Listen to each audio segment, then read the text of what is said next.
31 Baba Saheb doctor Bhimrao Ambedkar में उनकी स्मृति में अपने श्रद्धा सुमन अर्पित करते हुए आज की इस आदरांजलि सभा में बौद्धाचार्य द्वारा उनके व्यक्तित्व और कृतित्व पर अपना थोड़ा सा प्रकाश डालते हुए मंच आसीन सभी विद्वज्जन और इस प्रांगण में बैठे हुए सभी उपासक एवं उपासिकाएं, साथियों, जैसा कि बुद्ध धर्म में कहा जाता है कि व्यक्ति फिजिकल रूप में, भौतिक रूप में तो जा सकता है, लेकिन कहीं ना कहीं स्पिरिचुअल रूप में वो हमारे बीच में बना रहता है। और इसलिए ये बड़े गर्व की बात है कि हम बौद्धाचार्य को उस रूप में जानना चाहते हैं जिस रूप में वो हमें दिखाई पड़ते हैं। और मैं यहाँ पर करदम साहब की जो कभी भी जब वो बात शुरू करते हैं, किसी का स्मरण करते हैं, तो उनकी एक विशेष शैली है कि उसके व्यक्तित्व और उसकी काया का वर्णन जरूर करते हैं। तो जैसे ही हम बौद्धाचार्य को याद करते हैं तो वो सफेद कमीज और सफेद पैंट और हंसता हुआ चेहरा हमारे सामने याद आ जाता है। ऐसा लगता है कि अभी वो हमारे बीच में आ रहे हैं और तेज से कहेंगे, जैसे वो बोलेंगे, हम अम्बेडकरवादी हैं, ये सीधे फौलादी हैं, हम अम्बेडकरवादी हैं, ये सीधे फौलादी हैं। साथियों, ये याद करके मन अभी भी ऐसा लगता है कि वो हमारे बीच में है। इसलिए मुझे आना ही था। कक्षा जैसे ही खत्म हुई, मैंने कहा कि नहीं, मुझे यहाँ पर चल करके और अपने साथ बौद्धाचार्य के जिए हुए कुछ क्षण जरूर आपके साथ साझा करने साथ। इसलिए मुझे लगता है कि ये बहुत जरूरी है कि बौद्धाचार्य की 3 बातें, जैसा कि लगता था वो 3 शरण के रूप में हमको दे गए हैं, उनको जरूर याद करना चाहिए। जैसा कि अभी तरन्नुम ने भी वो गा करके बताया कि हम अम्बेडकरवादी हैं, संघर्षों के आदी हैं, ये सीधे फौलादी हैं, हम अम्बेडकरवादी हैं। तो कहीं ना कहीं संघर्ष जो है वो लगातार एक तरह से हमें याद दिलाता है कि बौद्धाचार्य हमारे पास पड़े हुए हैं। दूसरी बात उन्होंने कही कि बहुत हो चुका अब तक, बहुत हो चुका अब तक।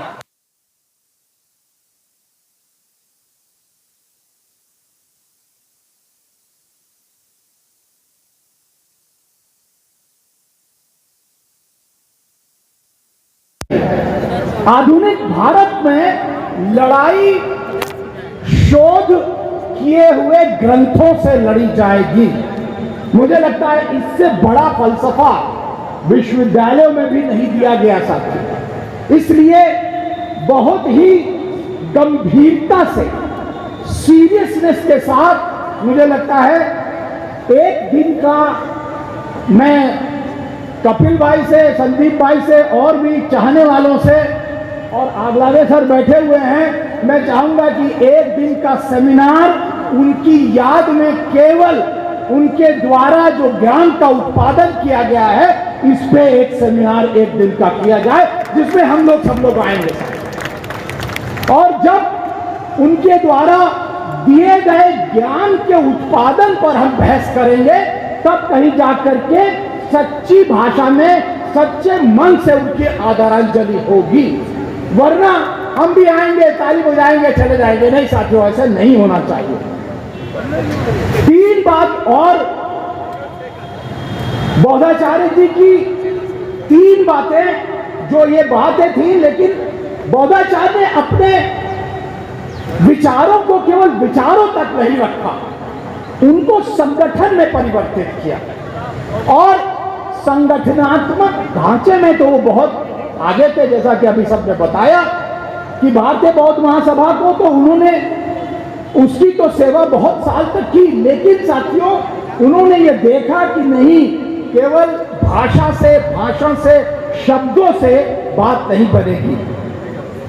अगर समाज का इतिहास लिखित रूप में रखा जाएगा तभी आने वाली पीढ़ी को हम ये इतिहास सौंप सकते हैं। और इसलिए सम्यक प्रकाशन का जो गठन हुआ वो एक ऐतिहासिक परिघटना है हमारे समाज की। हो सकता है लोग इसको अभी उन शब्दों में या उस तरह नहीं समझ पा रहे हैं जिस तरह उनको समझना चाहिए, लेकिन आने वाले समय में जब आप किसी विश्वविद्यालय के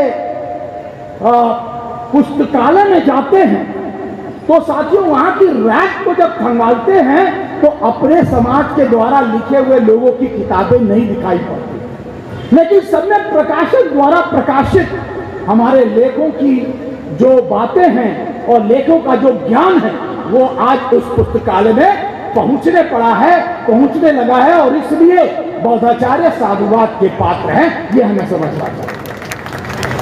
दूसरा साथियों, जो अभी हमारे साथी आए थे कि ये जो समाज है, ये जो धम्म का कार्यक्रम है, ये क्या लोग जो वेस्ट लोग हैं, जो लोग पहले बाबा साहब के समय को देख रहे थे, क्या वही लोग चलाएंगे?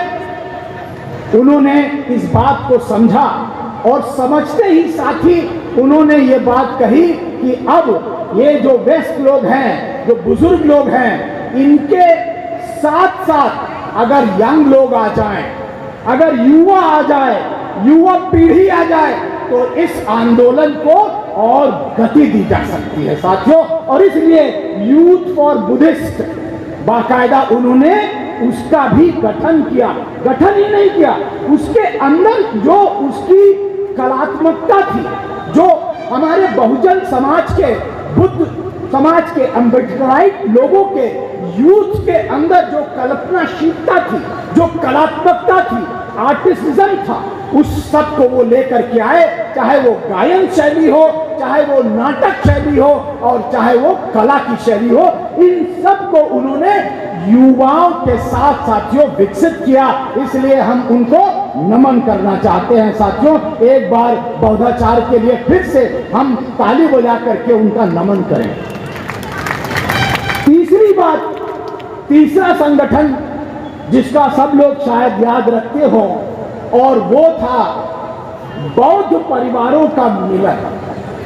बौद्ध परिवारों का मिलन अपने आप में एक अनूठी प्रक्रिया थी, कम से कम दिल्ली वासियों की, क्योंकि यहाँ पर तो तुम्हें गैरों से कब फुर्सत, हम अपने गम से कब खाली, चलो सब बस हो चुका मिलना, न तुम खाली ना हम खाली।